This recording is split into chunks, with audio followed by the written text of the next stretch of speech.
ngomongin orang pencitraan, Komnas HAM ini pencitraan, Pak. Cenderung cari popularitas. Saya ingin katakan gini, teman-teman. Membangun citra itu mahal. DPR tahu nih banyaknya salah orang, Pak. Tapi kita mengkritisnya di forum-forum tertutup. Panggil, benahin ya, perbaiki ya. Tidak dengan model-model yang kayak begini, Pak. Kalau di iman saya, Pak, onta aja malu bersetubuh di hadapan onta yang lain, Pak.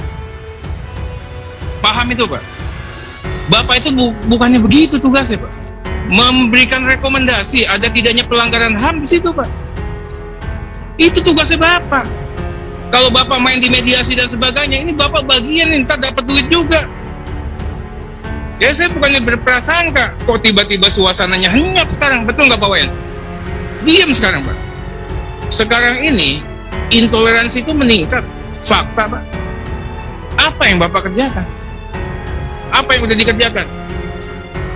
Bagaimana run perpres, pembangunan rumah ibadah? Kita ini mundur ke peradaban masa lalu, Pak. Zaman dulu aja selesai. Orang bangun masjid aman, orang bangun gereja aman. Terima kasih sudah klik video ini. Jangan lupa tekan tombol subscribe untuk bergabung. Dalam hitungan saya persilahkan kalian untuk tekan tombol subscribe. 10, 3, 2, 1. Saya ucapkan selamat bergabung dalam channel ini. Tahun baru Komnas HAM diundang kali pertama ini, suatu kehormatan. Mudah-mudahan Bapak Ibu bisa jadi orang-orang dan berperilaku yang terhormat. Komnas HAM lahir dari amanat atribusi pasal 75 Undang-Undang 39 tahun 99.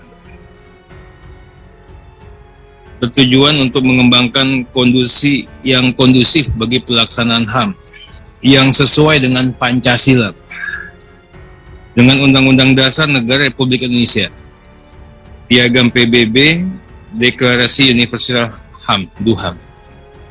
Ini penuh makna, Pak. Saya nggak ngerti Bapak-Bapak paham atau tidak itu, Pak. Jadi pisau analisa pertama itu bukannya Deklarasi HAM Universal, tapi Pancasila dulu, Pak. Jadilah Komnas HAM yang Pancasilais, yang konstitusional. Ini saya mohon paham betul, Pak. Pasal 76 atribusinya langsung berasaskan Pancasila. Kecuali Bapak-Bapak tidak paham. Saya tadi dikatakan, diingatkan ternyata Komnas HAM itu bukan LSM, Pak. Ada halaman 51-nya dapat anggaran ya, Pak ya. Jadi bukan LSM ya? Bukan ya? Saya pikir LSM tadi. Ada visinya juga ya. Visinya ini terwujudnya Komnas HAM yang kredibel untuk kemanusiaan yang adil dan beradab. Bapak paham nggak kemanusiaan yang adil dan beradab itu apa? Jangan-jangan nggak paham, mengadakan penyuluhan, tapi tidak tahu Pancasila. Apa makna nilai kemanusiaan? Apa makna nilai keadilan? Apa makna nilai keadaban? Saya ingin dijawab nanti nih, Pak. Setiap warga negara haknya sama. Tapi kewajiban hukumnya juga sama, Pak. Kewajiban hukumnya sama, Pak. Dijamin hak dan kebebasannya, tapi tunduk juga batasannya itu pada undang-undang hukum negara, Pak. Tadi Ketua mengatakan, hukum negara masih mengatakan hukuman mati ada, Pak. Jadi paham dulu, Pak.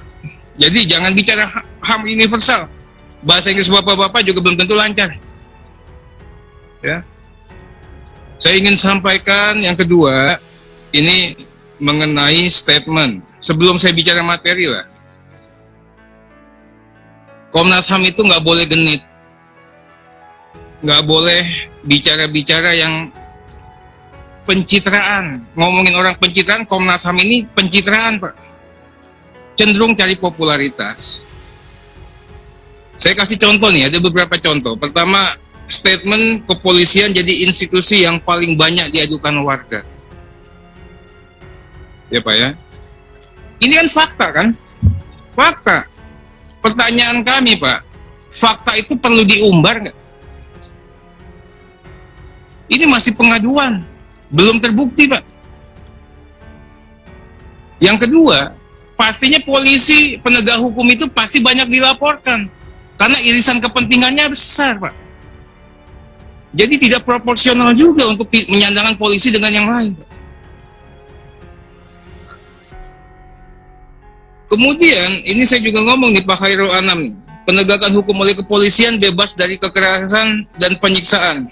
Kita berharap tahun 2002 polisi semakin membaik. Seolah-olah polisi ini penuh dengan kekerasan, penuh dengan penyiksaan dan tidak baik. Saya ingin katakan gini teman-teman, membangun citra itu mahal. DPR tahu nih banyaknya salah orang, Pak. Tapi kita mengkritisnya di forum-forum tertutup. Panggil, benahin ya, perbaiki ya. Tidak dengan model-model yang kayak begini, Pak. Bapak tahu mau jadi WBK ongkosnya berapa? WBBM ongkosnya berapa? Dengan statement Bapak itu hilang semua, Pak. Bapak sekali ngomong hilang, polisi emang jelek. Jaksa emang brengsek. Semua rusak. Nah kami mohon yang tadi Pak, pahami betul sila kedua dan visinya Bapak itu Pak. Jangan-jangan Bapak nggak paham.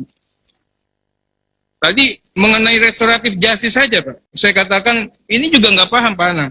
Itu ada aturannya Pak. Ancaman hukuman di bawah 5 tahun, ada akte perdamaian, ya kemudian juga apa tidak lakukan kejahatan-kejahatan yang berulang. Itu ada aturannya, bukan yang nggak ada. Ini saya Pak BK ini. Saya ingin Pak BK lebih disiplin. Pertama, kita jangan bicara tuntutan pada saat proses pengadilan sedang berlangsung. Bicara tidak setuju dengan tuntutan hukuman mati hak Komnas HAM.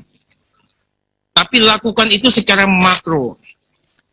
Tidak dalam suatu perkara-perkara hukum yang sedang ditangani. Tidak menjurus ke perkara. Ini nggak boleh dan tidak elok.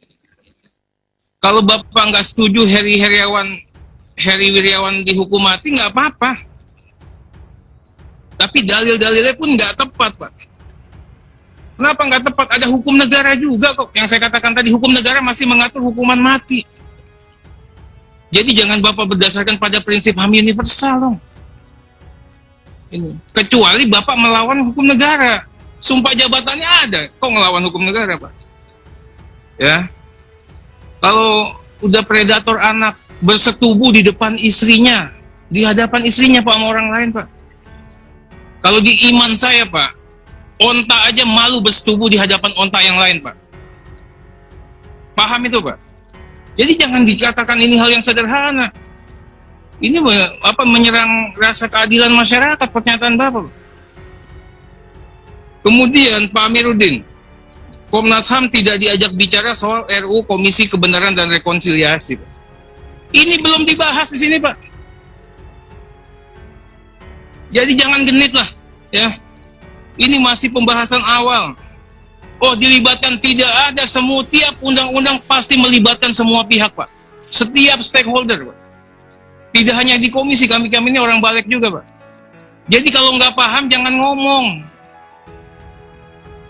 Kemudian pemerintah seharusnya terbuka sejak awal. Apa yang nggak kita buka? Ini belum ada, Pak. Nah, kemudian juga kita ingin sampaikan, Pak. Jangan sampai nanti, kalau nggak terbuka nih, Pak, jangan sampai nanti itunya dibatalkan.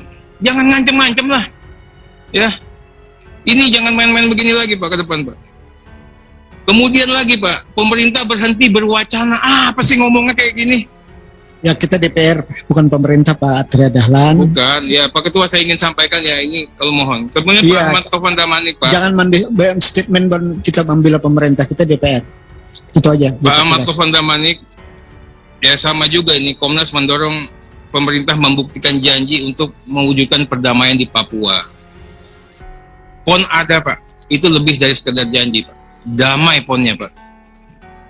Kemudian Bang Amir ya, ini kita semua sedih Bang.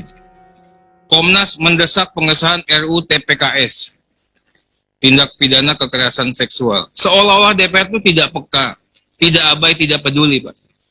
Memangnya yang peduli itu Komnas HAM. Mana? Kami yang peduli Pak, inisiatif DPR itu Pak. Jangan dibolak-balik lah, pembalap di tinggungan Bapak ini jangan main-main politik, lebih dari politisi nih. Kita kok yang serius berurusan sini. Kami mulai Pak, terkait dengan kewenangan pasal 89 Undang-Undang 39 tahun 99. Fungsi Komnas HAM dalam pengkajian dan penelitian. Kami ingin tanyakan mengenai metode apa, mekanisme apa, dan cara pengkajian dan penelitiannya bagaimana, Pak? Kok hasilnya itu, mohon maaf ini, antik-antik. Hasilnya itu aneh-aneh, Pak. Nanti saya uraikan aneh-anehnya di belakang. Yang berikut, perspektif yang dilakukan Komnas HAM dalam fungsinya untuk melakukan pembahasan berbagai masalah yang berkaitan dengan perlindungan, penegakan, dan pemajuan HAM. Pisau analisanya apa? Nanti juga kok aneh-aneh juga.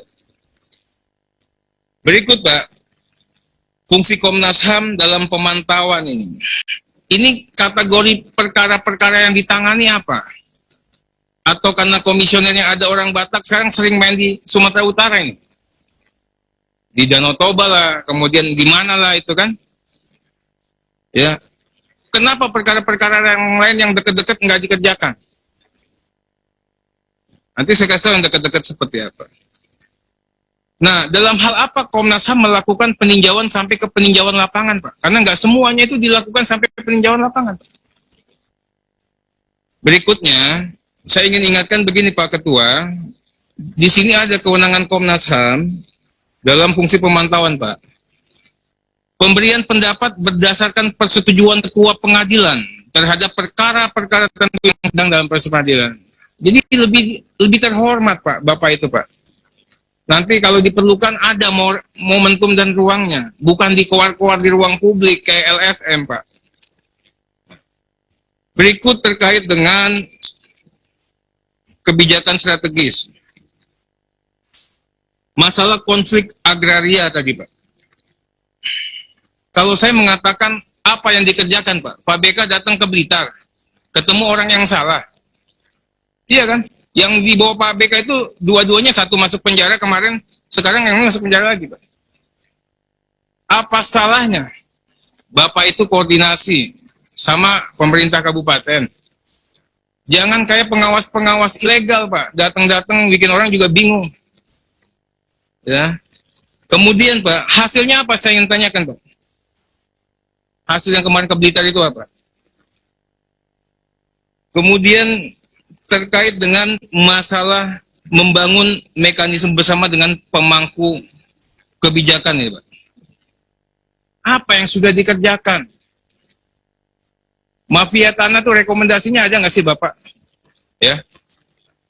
Oh, BPN kabupaten ini melanggar HAM. Hakim di sini melanggar HAM. Pak Arya, waktunya Pak. Iya, Pak. Sebentar, Pak. Kemudian juga bicara yang tadi, Pak. Kalau saya katakan yang dikatakan Bapak tadi, saya ingin tanya, Pak. Kalau status quo itu bukan status quo, Bib. Bapak itu bukannya begitu tugasnya, Pak. Memberikan rekomendasi, ada tidaknya pelanggaran HAM di situ, Pak. Itu tugasnya Bapak. Kalau Bapak main di mediasi dan sebagainya, ini Bapak bagian, ntar dapat duit juga. Ya, saya bukannya berprasangka, kok tiba-tiba suasananya henyap sekarang, betul nggak Pak Wayan? Diam sekarang, Pak. Berikutnya, Pak, sebentar, Pak. Ya, kita bicara mengenai tadi Bapak mengatakan alasan intervensi pasal 91. Nggak ada, Pak. Bapak tuh tidak usah bicara intervensi pasal 91, karena memang Bapak tidak menangani langsung ke perkara. Tapi yang kami butuhkan itu ada tidaknya rekomendasi Bapak terkait penyimpangan itu, Pak. Yang jarang sekali Komnas HAM itu datang. Habis itu hilang. Nggak ada lagi. Berikut mengenai isu intoleransi, Pak. Ini bagian dari pekerjaan tadi, Pak. Sekarang ini, intoleransi itu meningkat. Fakta, Pak. Apa yang Bapak kerjakan? Coba nih, saya ingin tanyakan bagian yang mana nih komisioner? Apa yang udah dikerjakan? Bagaimana run perpres, pembangunan rumah ibadah? Kita ini mundur ke peradaban masa lalu, Pak. Zaman dulu aja selesai. Orang bangun masjid aman, orang bangun gereja aman. Rekomendasinya ada nggak? Ini kita tegas-tegas saja nih. Kemudian masalah kekerasan aparat negara. Saya ingin semuanya juga proporsional, Pak. aparat negara itu boleh menggunakan kekerasan apabila diperlukan. Jadi Bapak juga harus paham, ada TAP MPR ya Pak. Bedanya yang satu harus memperhatikan HAM, yang satu bisa mengesampingkan HAM dalam tanda tertentu. Nah ini juga harus menjadikan pertimbangan. Jangan semuanya HAM aja Pak. Berikut mengenai pembatasan kebebasan berpendapat. Ini peristiwa Mei 2019. September 2019, Pak. Matria, sekarang jam 12, tadi rapat kita, Iya, Pak. break jam 12, Sedikit, Pak. agar lebih panjang lagi. Kita break dulu, jam 13 kita masuk. Ya, kita skor sampai jam 13.